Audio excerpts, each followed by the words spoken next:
Welcome to math axis CBSE class 10 chapter 6 triangle. ठीक है, तो ट्रायंगल जो चैप्टर है ये आपके टर्म 1 एग्जाम के लिए एक बहुत ही ज़्यादा इंपॉर्टेंट चैप्टर है, क्योंकि बहुत ही ज़्यादा बड़ा चैप्टर है और इससे मैक्सिमम क्वेश्चन पूछे जाने के चांसेस हैं। ठीक है, तो इस वीडियो में हम with in 10 minutes triangle chapter को काफ़ी डिटेल में डिस्कस करेंगे विद ऑल इम्पॉर्टेंट पॉइंट्स। ठीक है, तो सबसे पहले जो हमें चीज़ जानना है कि सिमिलर ट्रायंगल, तो मैं ज़्यादा आपको डिटेल में ना बताते हुए बस इसके कुछ इंपॉर्टेंट प्रॉपर्टीज़ को डिस्कस करूंगा कि अगर दो ट्रायंगल हमें दिए गए हैं, पहले हम जानेंगे सिमिलर ट्रायंगल के बारे में कि अगर हमें दो ट्रायंगल दिए गए हैं, ट्रायंगल एक दिया गया है, एक दूसरा ट्रायंगल हमें ये दिया गया है। ठीक है, एक ट्रायंगल दिया गया है ABC और दूसरा ट्रायंगल दिया गया है DEF। ठीक है, तो हमें दो ट्रायंगल अगर दिए गए हैं और ट्रायंगल ABC अगर सिमिलर है ट्रायंगल DEF के, कि ट्रायंगल ABC क्या है, ट्रायंगल DEF के सिमिलर है, तो अगर सिमिलर है यानी हमने अगर सिमिलर प्रूफ कर दिया कि ट्रायंगल ABC ट्रायंगल DEF के सिमिलर है, यानी कि अगर हमने सिमिलर प्रूफ कर दिया है तो क्या होगा कि एंगल A जो होगा वो एंगल D के बराबर हो जाएगा, एंगल B जो होगा एंगल E के इक्वल हो जाएगा और एंगल C जो होगा एंगल F के इक्वल होगा। यानी कि अगर ट्रायंगल सिमिलर हैं तो उसके कोरिस्पॉन्डिंग एंगल्स आपस में इक्वल होंगे। क्या प्रॉपर्टी है कि कोरिस्पॉन्डिंग एंगल्स आर इक्वल। ठीक है, अगर ट्रायंगल सिमिलर होंगे तो कोरिस्पॉन्डिंग एंगल्स क्या होंगे, आपस में इक्वल होंगे। ठीक है, ये तो आप लोग इंपॉर्टेंट पॉइंट समझ लें कि अगर ट्रायंगल्स आपस में सिमिलर हैं तो जो उनके कोरिस्पॉन्डिंग पेयर ऑफ एंगल्स हैं वो सभी के सभी आपस में इक्वल होंगे। सेकेंड जो इंपॉर्टेंट पॉइंट है कि कोरिस्पॉन्डिंग साइड्स का रेशियो वो भी क्या होगा कि इक्वल होगा। यानी कि कहने का मतलब कि AB बाई डी का रेशियो, BC बाई EF का रेशियो और AC बाई DF का रेशियो, ये भी क्या होगा, आपस में सेम होगा। यानी कि क्या है कि corresponding sides are proportional, corresponding sides are proportional. ठीक है, अगर ट्रायंगल सिमिलर होंगे तो कोरिस्पॉन्डिंग एंगल्स इक्वल होंगे और ट्रायंगल अगर सिमिलर है तो कोरिस्पॉन्डिंग साइड्स क्या होंगी, आपस में प्रोपोर्शनल होंगी।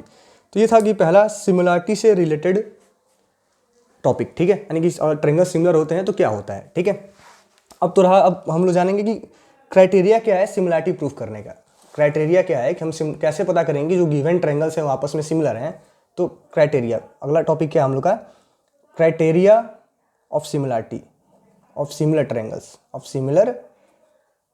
ट्रायंगल्स। देखिए 3 पॉइंट्स होते हैं। पहला जो पॉइंट है एंगल ऑक्सियम, दूसरा है साइड एंगल साइड और तीसरा है साइड्स। ठीक है, यानी कि अगर ट्रायंगल्स के तीनों एंगल्स आपस में इक्वल हैं, तीनों कहने का मतलब कि कोई दो एंगल्स अगर आपस में इक्वल हैं तो ट्रायंगल क्या है, सिमिलर है। ठीक है, ट्रायंगल क्या है, सिमिलर है। इसको हम लोग ए भी कह सकते हैं।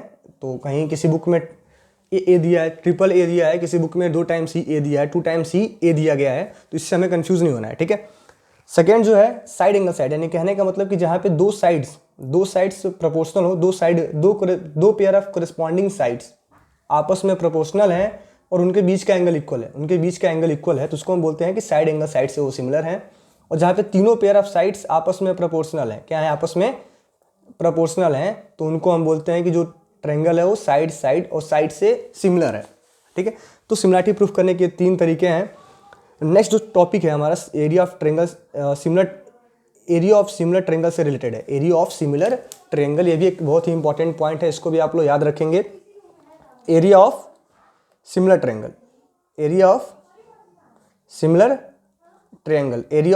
का मतलब क्या है कि अगर दो पेयर ऑफ ट्रायंगल्स, मान लीजिए कि जैसे मैंने आपको पहला एग्जांपल दिया था कि ट्रायंगल ABC सिमिलर है ट्रायंगल DEF के, ट्रायंगल ABC क्या है, ट्रायंगल DEF के सिमिलर है, तो क्या होगा कि एरिया ऑफ ट्रायंगल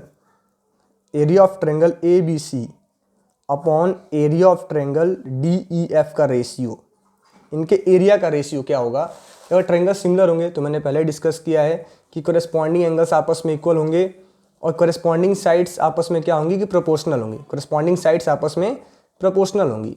तो अगर ट्रायंगल सिमिलर होंगे तो उनके एरिया का रेशियो क्या होता है, किसी भी कोरिस्पॉन्डिंग पेयर ऑफ साइड्स के रेशियो के होल स्क्वायर के बराबर होता है। रेशियो के होल स्क्वायर के बराबर होता है, यानी कि ए बी अपॉन डी का whole square, A B upon D का होल स्क्वायर, या फिर B C upon E F का होल स्क्वायर, या फिर A C upon D F का होल स्क्वायर, किसी भी एक पेयर के होल स्क्वायर के बराबर होगा। अगर ट्रायंगल सिमिलर होंगे तो उनके एरिया का रेशियो करस्पॉन्डिंग साइड्स के रेशियो के होल स्क्वायर के बराबर होगा। ठीक है, अब एक बहुत ही इंपॉर्टेंट पॉइंट्स, पहली बात तो आप इस वीडियो को अच्छे से समझ लें।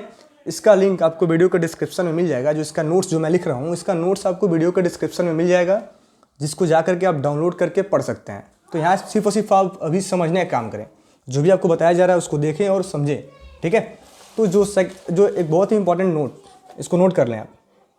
ठीक है, आपसे पूछा जा सकता है कि अगर दो ट्रायंगल, मान लेते हैं कि triangle A B C similar है ट्रायंगल डी ई एफ के, अगर दो ट्रायंगल आपस में सिमिलर हैं तो इनके पैरामीटर का रेशियो क्या होगा, इनके पैरामीटर का रेशियो क्या होगा, यानी कि parameter of triangle A B C upon parameter of triangle D E F क्या होगा, डी ई एफ क्या होगा।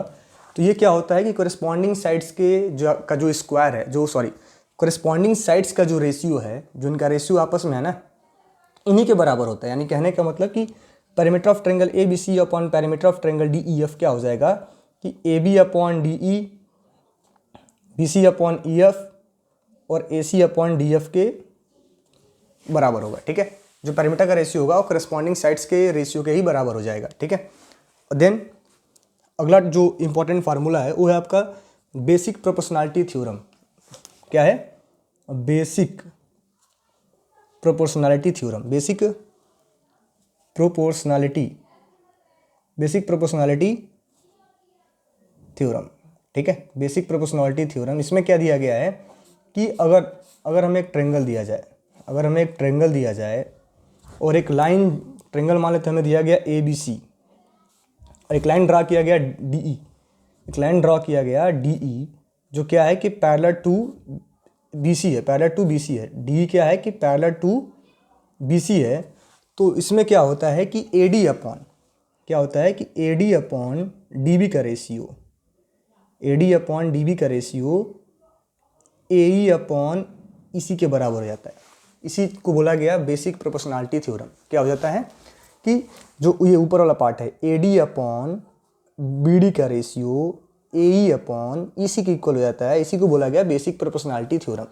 ठीक है, तो ये तो आपका मेन थ्योरम था, लेकिन इसको यूज करते हुए हम लोग दो और इम्पॉर्टेंट पॉइंट्स याद कर सकते हैं कि इनका जो रेशियो होता है कि A B upon A D के इक्वल भी हो सकता है। A B upon A D is equal to A C upon A E, या फिर B D upon A B is equal to E C upon A C. ठीक है, तो ये पूरा आपका बीपीटी का, इसको हम शॉर्ट में क्या कहते हैं, बीपीटी यानी बेसिक प्रोपोर्शनैलिटी थ्योरम का एक्सप्लेनेशन था।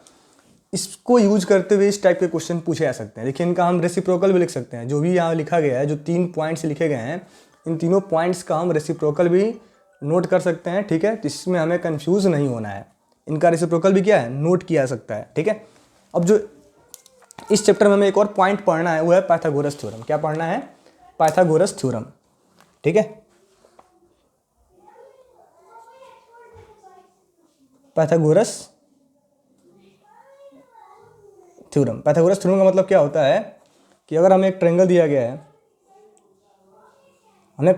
है पी क्यू आर, जिसका एक एंगल क्या है, क्यू है 90 डिग्री। एंगल क्यू क्या है, 90 डिग्री है। तो जो 90 डिग्री के सामने साइड होती है, जिसको हम क्या कहते हैं, हाइपोटेनस। ठीक है, और ये जो साइड्स हैं आ क्यू आर और ये पी क्यू है, इसको हम बोलते हैं परपेंडिकुलर, एंड सेकेंड को बोलते हैं बेस। तो पाइथागोरस थ्योरम क्या कहता है कि हाइपोटेनस का square is equal to perpendicular का स्क्वायर प्लस बेस का स्क्वायर। ठीक है, यानी कि अगर कोई एक ट्रायंगल है जिसमें एक एंगल 90 डिग्री का है, तो जो हाइपोटेनस होगा, यानी कि जो 90 के सामने साइड होगी, इसको हम बोलते हैं हाइपोटेनस। क्या बोलते हैं? 90 के सामने क्या होता है, हाइपोटेनस। तो जो हाइपोटेनस का स्क्वायर होगा वो परपेंडिकुलर का स्क्वायर और प्लस बेस के स्क्वायर के हरदम बराबर होगा। ठीक है, परपेंडिकुलर का स्क्वायर प्लस बेस के स्क्वायर के बराबर होगा। अब इसका आता है कन्वर्स। इसी का क्या आता है, एक converse of Pythagoras theorem. Pythagoras theorem. इसका मतलब क्या है कि अगर हमें कोई एक ऐसा ट्रायंगल दिया जाए जहाँ पे किसी एक साइड, मान लेते हैं ABC एक ट्रायंगल है, जहाँ पे किसी एक साइड यानी कि AC का स्क्वायर क्या हो जाए, अदर टू साइड्स के स्क्वायर के सम के बराबर आ जाए, यानी कि AB square plus BC square के सम के बराबर आ जाए, तो इसको हम बोलेंगे कि ये क्या है, जो ट्रायंगल है वो एक राइट एंगल ट्रायंगल है, और AC के सामने, AC के अपोजिट में जो एंगल है वो कितने का होगा कि 90 डिग्री का होगा। AC के अपोजिट में जो एंगल है वो कितने का होगा, तो 90 डिग्री का होगा। इसको हम बोलते हैं कन्वर्स ऑफ पाइथागोरस थ्योरम। तो ये था आपका कंप्लीट चैप्टर 6 का डिटेल डिस्कशन। इसको आप लोग एक बार अच्छे से पढ़ लें और देन अपने क्वेश्चन को प्रैक्टिस करें। Thank you.